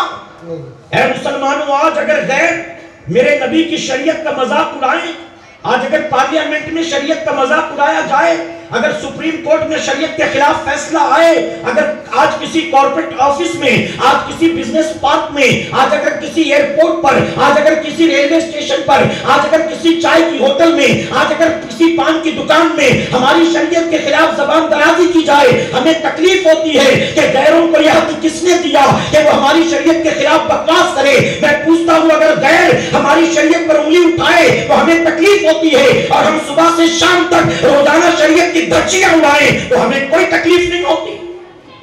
میرے نبی نے ہم سے کیا مانگا تھا؟ میرے نبی نے تقاضے کیا کیے تھے اپنی امت سے؟ کیا میرے آقا نے کہا تھا اپنے لیے مکان بنانا، میرے امتیوں تو میری اولاد کے لیے بھی مکان بنوانا؟ کیا میرے نبی نے کہا تھا میرے امتیوں اپنی بیٹی کی شادی کے لیے 5 لاکھ فکس رکھنا تو کسی سیدہ کے لیے بھی 5 لاکھ فکس کرنا؟ اے میرے امتیوں اپنی بیٹیوں کے لیے زیور بنوانا تو کسی میری بیٹی کے لیے بھی زیور بنوانا؟ میرے نبی نے تم سے تقاضے کیا کیے تھے؟ میرے نبی نے تم سے مانگا تھا تو دن اور رات میں 5 وقت اللہ کا سجدہ ہی تو مانگا تھا۔ میرے نبی نے مانگا تھا تو تمہارے چہروں پر داڑیاں ہی تو مانگی تھی۔ میرے نبی نے مانگا تھا تو تمہیں جھوٹ سے بچنے کے لیے مانگا تھا۔ لیکن ہم بتاؤ کرتے ہیں؟ میرے پیارے آقا کے پیروانوں، 2 باتیں عرض کروں گا آخر میں جاتے جاتے، ایک آپ کے لیے ہوں گی اور ایک ہماری ماں بہنوں اور بچیوں کے لیے۔ بہت توجہ سے سنیں۔ ایک صحابی رسول ہیں 16 سال کے کڑیل جوان، حضرت سالبہ بن عبد الرحمن نام ہے ان کا۔ سالبہ بن عبد الرحمن حضور اکرم صلی اللہ علیہ وسلم کی محفل میں ہمیشہ بیٹھے رہتے تھے۔ میرے آقا جب کوئی کام کہتے تو یہ فوراً دوڑ جاتے تھے۔ ایک مرتبہ یہی 16 سال کے کڑیل جوان حضرت سالبہ بن عبد الرحمن حضور کی محفل میں تشریف فرما تھے، صحابی تھے۔ ذرا سوچے کتنے خوبصورت رہے ہوں گے، چہرے پر کیسا نور رہا ہوگا۔ میرے پیارے آقا کے پیروانوں، حضور اکرم صلی اللہ علیہ وسلم نے کسی کام سے روانہ کیا مدینہ شریف میں۔ حضرت سالبہ حضور کی محفل سے نکلے، روانہ ہوئے، ابھی تھوڑی دور گئے تھے، ہوا کے تیز جھونکے چلنے لگے۔ اچانک ہوا کے ایک تیز جھونکے نے ایک مکان کے پردے کو ہٹا دیا۔ توجہ ہے آپ کی؟ آپ کی نظر پڑی، ہوا کے تیز جھونکے نے مکان کے پردے کو ہٹا دیا۔ آپ نے اتفاق سے دیکھا مکان کے اندر ایک خاتون غسل کر رہی تھی، نہا رہی تھی۔ فوراً زبان سے نکلا استغفر اللہ، استغفر اللہ، استغفر اللہ۔ کانپ اٹھے خوف خدا میں کہ میرے نبی نے کس کام سے بھیجا تھا، یہ میں نے کیا کر دیا؟ بتائیے، جان بوجھ کر کیا تھا انہوں نے؟ پردہ ہٹایا تھا، جان بوجھ کر جھانکا تھا؟ پردہ ہٹا ہوا سے، اتفاق سے نظر پڑ گئی، لیکن خوف خدا میں کانپ اٹھے۔ کہتے اب میں حضور کو منہ دکھانے کے لائق نہیں رہ گیا، اب میں حضور کی محفل میں واپس جانے کے لائق نہیں رہ گیا۔ مدینے کی گلیوں میں دیوانوں کی طرح دوڑنے لگے، بھاگنے لگے۔ جب کہیں چھپنے کی جگہ نہیں ملی تو مدینے کی سرحد سے باہر نکل گئے۔ 1 گھنٹہ ہو گیا، 2 گھنٹہ ہو گیا، 3 گھنٹہ، واپس نہیں آئے۔ حضور اکرم صلی اللہ علیہ وسلم نے سیدنا عمر فاروق اعظم رضی اللہ عنہ کو، سیدنا سلمان فارسی رضی اللہ عنہ کو روانہ کیا، کہا جاؤ دیکھو سالبہ کہاں رہ گئے، واپس کیوں نہیں آئے؟ یہ دونوں حضرات نکلے ڈھونڈنے کے لیے، پورے مدینے میں ڈھونڈ ڈالا، کہیں نہیں ملے۔ واپس آ کر کہا یا رسول اللہ صلی اللہ علیہ وسلم پورے مدینے میں کہیں نہیں ملتے۔ میرے آقا نے فرمایا مدینے کے باہر نکل کر ڈھونڈو، صحرا میں جاؤ، جنگلوں میں جاؤ، پہاڑوں پر جاؤ۔ دوسری صبح دونوں حضرات نکلے مدینے کے باہر ڈھونڈ رہے۔ ایک دن ہو گیا، 2 دن ہو گیا، 3 دن ہو گیا، حضرت ثعلبہ بن عبد الرحمن کہیں نہیں ملے۔ آخر کار چند دنوں کے بعد ایک چرواہا مدینے کے باہر ملا، چرواہے سے ملاقات ہوئی۔ سیدنا عمر فاروق اعظم نے پوچھا کیا آپ نے حضرت ثعلبہ بن عبد الرحمن کو دیکھا؟ چرواہا کہنے لگا کہ میں انہیں جانتا نہیں۔ انہوں نے کہا کہ ان کا چہرہ ایسا ہے، قد ایسا، رنگت ایسی، زلفیں ایسی، لباس ایسا۔ چرواہے نے کہا میں نے اس طرح کے کسی نوجوان کو اب تک نہیں دیکھا، ہاں البتہ چند دن گزرے ہیں، اس پہاڑ کی چوٹی پر کوئی بندہ ہے جو دن رات صرف روتا رہتا ہے۔ کون ہے؟ کہاں سے آیا ہے؟ کیوں روتا ہے؟ مجھے نہیں معلوم۔ جب صبح ہوتی ہے تو نیچے اتر آتا ہے، ہم اسے تھوڑا سا دودھ دے دیتے ہیں بکری کا، وہ دودھ پی کر پھر پہاڑی پر چلا جاتا ہے اور رونے لگتا ہے۔ سیدنا عمر فاروق اعظم سمجھ گئے یہی حضرت ثعلبہ بن عبد الرحمن۔ چرواہے سے کہا کل صبح جب وہ آئیں تو دودھ مت دینا، ہمیں اطلاع کرنا، ہم ان سے ملنا چاہتے ہیں، ضروری کام۔ صبح جب ثعلبہ بن عبد الرحمن پہاڑی کے نیچے اتر کر آئے، چرواہے نے کہا تھوڑی دیر بیٹھیے میں ابھی آتا ہوں۔ یہ کہہ کر گیا، ان صحابہ کو بتا دیا کہ وہ آئیں۔ دونوں صحابی رسول مدینہ شریف کے باہر تشریف لائے، دیکھا ثعلبہ بن عبد الرحمن کا حال جانتے ہو کیسا تھا؟ چند دنوں پہلے جو نکلے تھے خوبصورت جوان حسین و جمیل، چند دنوں کے اندر ان کا جسم سوکھ کر ہڈیوں کا ڈھانچہ بن چکا تھا، آنکھیں دس چکی تھی، آنسوؤں کے دھارا اس کے نشان بن چکے تھے، زلفیں بکھری ہوئی تھی، لباس میلا کچیلا تھا۔ سیدنا عمر فاروق اعظم نے کہا ثعلبہ چلو تمہیں حضور نے بلایا۔ عرض کرتے ہیں کہ عمر میں حضور کی محفل میں جانے کے لائق نہیں رہا، آپ حضور کی بارگاہ میں میری طرف سے معذرت طلب کر لیں۔ صحابہ اکرام نے بہت کہا کہ چلو، انہوں نے کہا میں نہیں آ سکتا، میں حضور کو منہ دکھانے کے لائق نہیں۔ آخر کار سیدنا عمر فاروق اعظم نے حضور کو اطلاع کی، حضور اکرم صلی اللہ علیہ وسلم تشریف لائے۔ حضرت ثعلبہ بن عبد الرحمن کمزوری کی وجہ سے بیٹھ نہیں پاتے تھے، وہ زمین پر لیٹ گئے تھے۔ جب حضور تشریف لائے تو جانتے ہو کیا کیا؟ حضور اکرم صلی اللہ علیہ وسلم سرہانے بیٹھ گئے، ان کے سر کو اپنے ہاتھوں سے اٹھایا، اپنی گود میں رکھ لیا۔ جب حضرت ثعلبہ نے دیکھا کہ کسی نے میرا سر اپنی گود میں رکھا، آنکھیں کھولی کہ کون ہے، نظر میرے نبی کے رخ زیور پر پڑی، فوراً تڑپ اٹھے، اپنے سر کو ہلانے لگے، عرض کرتے آقا میرا سر اس لائق نہیں ہے کہ آپ کے گود میں میں رکھ سکوں، اے آقا میرے سر کو زمین پر ڈال دیں، میرے سر کو خاک پر ڈال دیں۔ آقا فرماتے ثعلبہ آخر ہوا کیا، اتنا روتا کیوں ہے؟ حضرت ثعلبہ عرض کرتے آقا میں کیسے بتاؤں، میں کتنا بڑا مجرم ہوں، مجھ سے کتنا بڑا گناہ ہو گیا۔ آقا فرماتے کہ ثعلبہ ارے جس گناہ کی توبہ تو کر رہا ہے، رب نے تیری توبہ کب کی قبول کر لی ہے، اب تجھے رونے کی کوئی ضرورت نہیں ہے۔ جب حضرت ثعلبہ نے سنا تو مسکرانے لگے۔ آقا فرماتے ثعلبہ تمہیں کیسا محسوس ہوتا ہے؟ عرض کرتے ہیں آقا یوں لگتا ہے پورے بدن کے اندر جیسے چینٹی رینگ رہی ہو، پورے جسم کے اندر جیسے چینٹی چلتی ہو۔ آقا فرماتے ثعلبہ تمہاری زندگی کا آخری وقت آ گیا ہے، ابھی گفتگو چل رہی تھی، تھوڑی دیر کے اندر ان کی روح پرواز کر جاتی ہے۔ اب جسم سے جب روح پرواز کر گئی، ان کے جسم مبارک کو مدینے لایا جاتا ہے، صحابہ اپنے ہاتھوں سے غسل دیتے ہیں، صحابہ اپنے ہاتھوں سے کفن پہناتے ہیں، صحابہ ان کے جنازے کو تیار کر کے کاندھے پر اٹھاتے ہیں۔ جب مدینے کی گلیوں سے اس 16 سال کے جوان کا جنازہ نکلا تو جانتے امام الانبیاء کے چلنے کا حال کیا تھا؟ آقا پیروں کے بل نہیں، حضرت ثعلبہ بن عبد الرحمن کے جنازے میں اپنے پنجوں کے بل چلتے تھے۔ عمر فاروق اعظم نے عرض کیا آقا آپ پنجوں کے بل کیوں چلتے ہیں؟ ان کے جنازے میں اتنا مجمع تو نہیں ہے؟ آقا فرماتے عمر تمہیں کیا خبر، ارے تمہیں مجمع نظر نہیں آتا، جبکہ اللہ نے ثعلبہ کے جنازے میں شرکت کے لیے لیے آسمان سے 70,000 فرشتوں کو بھیجا ہے.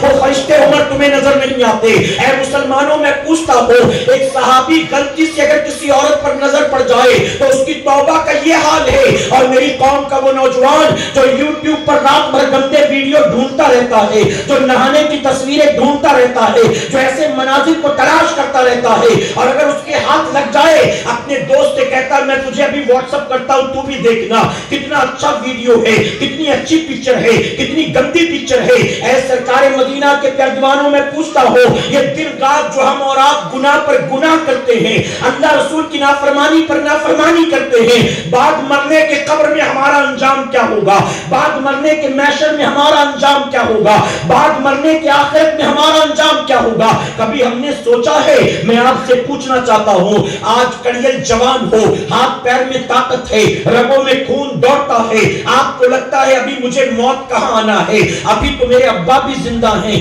ابھی تو میرے دادا بھی زندہ ہیں, پہلے اسرائیل علیہ السلام آئیں گے, دادا کو لے کے جائیں گے, اس کے بعد ابا کو لے کے جائیں گے, پھر میرا نمبر آنے تک میں بھی داڑھی رکھ لوں گا, میرا نمبر آنے تک میں بھی 2-4 کرتا پیجامہ سلوا لوں گا, میرا نمبر آنے تک میں بھی نمازی بن جاؤں گا. میں آپ سے پوچھتا ہوں, آپ نے دنیا میں کیا ایسی موتیں نہیں دیکھی؟ ارے 68 سال کا دادا دنیا میں موجود رہتا ہے اور 6 مہینے کا پوتا دنیا سے رخصت ہو جاتا ہے, 58 سال کا بوڑھا باپ زمین پر موجود رہتا ہے, 18 سال کا کڑیل بیٹا دنیا سے رخصت ہو جاتا ہے.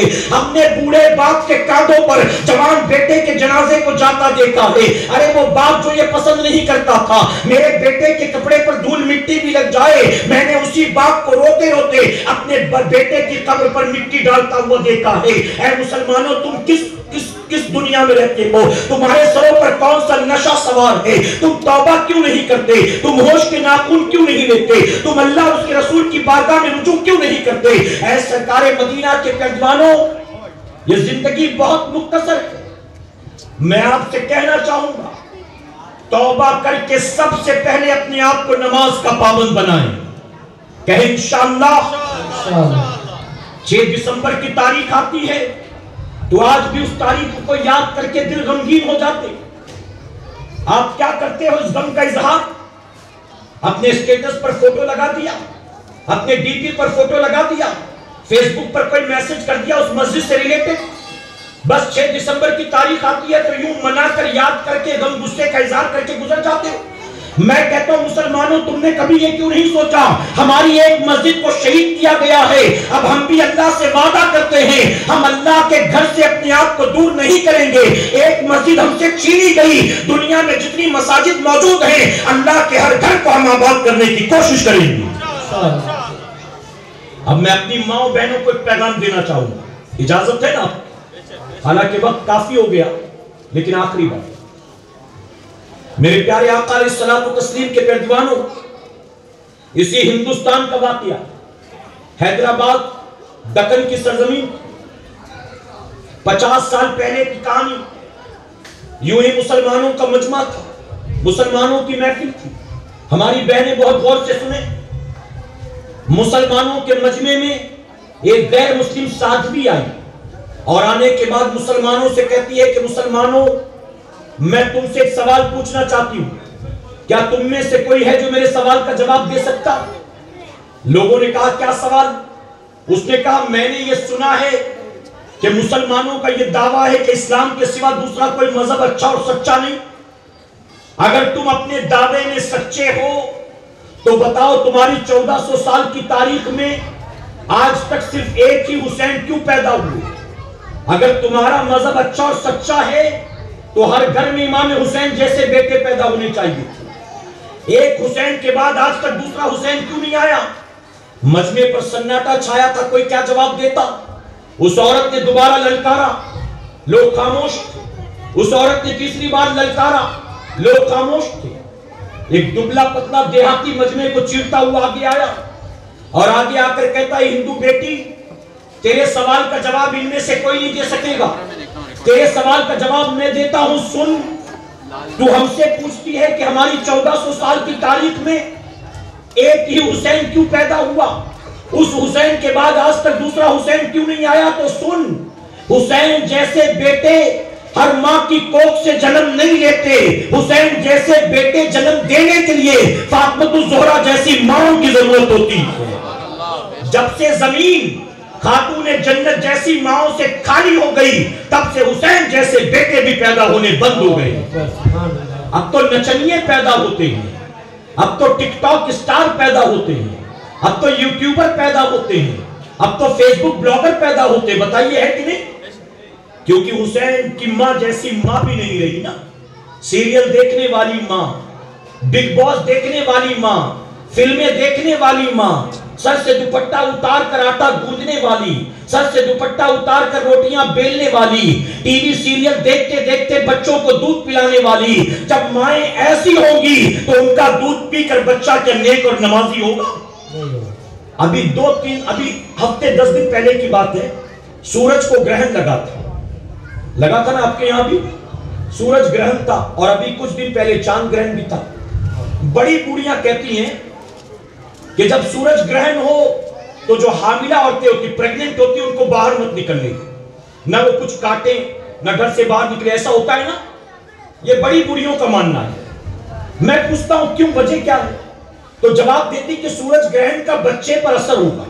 اب آپ سوچیں کہ سورج ہزاروں میل کی اونچائی پر ہے اور بچہ بھی زمین پر نہیں، ماں کی کوکھ میں، وہ بھی پردے میں، سورج بھی پردے میں، ہزاروں میل کا ڈسٹینس، لیکن کہتے سورج گرہن کا حمل میں پلنے والے بچے پر اثر ہوگا، اس لیے ماں کو بند کر دو۔